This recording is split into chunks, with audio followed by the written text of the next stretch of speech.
Okay, so what we were just talking about, this contact resistance, this piece, this structure. What about this structure? We're talking about a structure of loss. That's related to it.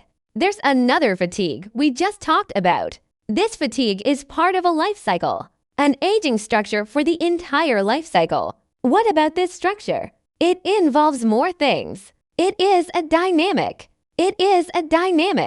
It's a place like the one we were talking about. When my terminals are pressed in, when my terminals are plugged in, it's a loss, static. But when my terminals are plugged and unplugged multiple times, is it a scissor beam in this position? This simple beam. It is a dynamic application state. What about this dynamic application? How many plugs and unplugs can it handle?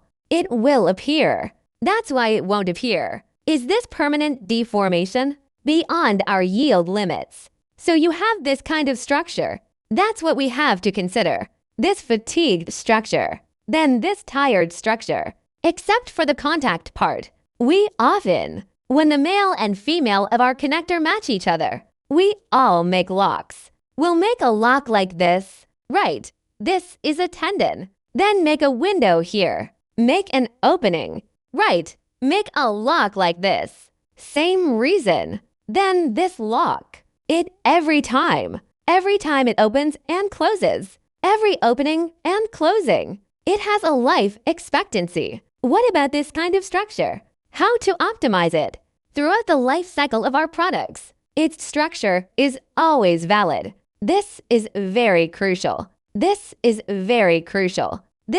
also a customer. Clients are particularly concerned about, for example, this one in our car. The door lock, right? I can open the door as soon as I press it. And of course, we imagine that we have a car. This door lock is used throughout its life cycle. How many times will it be pressed for this lock? It's normal to press 10 or 8 times a day. So 5,000 or 10,000 times a year. That one car. Sometimes one can drive it for 10 or 20 years. It's all normal. Then this lock will last in its lifetime.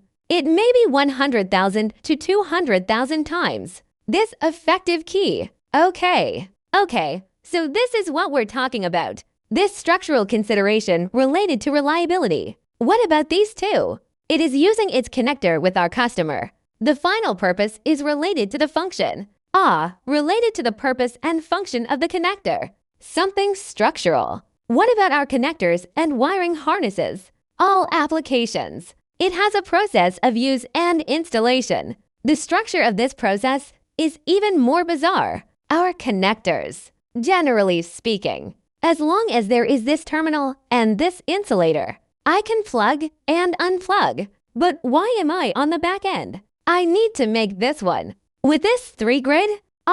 With this kind of anti-withdrawal pattern. What about structures like this? In fact, this structure, it doesn't help the product itself. I made it smooth. I don't even have a problem doing this structure later. But it doesn't work in practice. Because eventually the use of this connector, its function reflects. It needs to be passed by our operators under certain circumstances to apply to this in our motor system. So there has to be a way of doing it. And this is the way it works. That's what we have to take into account: the scene, application scenario, and this structure of operation. Then this structure will be very strange. So some companies have products. It will be done very thoughtfully. It takes into account our end users of our process. He is using some key ergonomics in maintenance. There are some connectors. The operating space itself is very small, and you design a very inappropriate structure. For example, my product is inserted inside, plugged into my entire system. This is my system. I plug it in like this. My line is going up.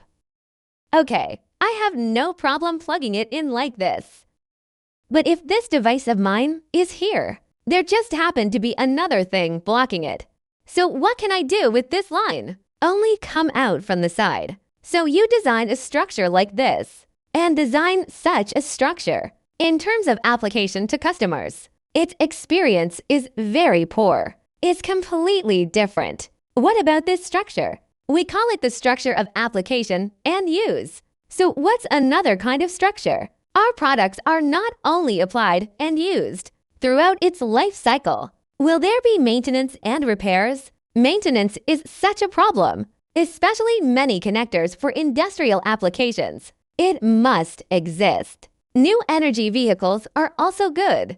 How are our industrial robots? Our heavy industrial equipment is also good. This phenomenon will exist. Well, we're going to involve maintenance and repairs. Then this product. It must have the process of disassembly and assembly. Then our design must take into account. This product is very convenient to disassemble and assemble. Can't be made into semi-permanent or permanent structures. We have many products, especially some consumer products, due in smodings. Is that permanent or overmoding? This is also a permanent. How about this model? You can't take it apart. It can't be maintained. You can only abolish. Then if we make, for example, the knob can be taken apart. The screws are tightened. The buckle can be removed. What about products like this? We are in the process of applying. For example, when I detect a foreign object inside, when I detect one of my terminals, or when there is a problem in a certain location, I can do it quickly. Maintenance and replacement. Then these structures. It's how we use it for specific situations. Specialized structural design. Then this structural design is the real one? What customers care about?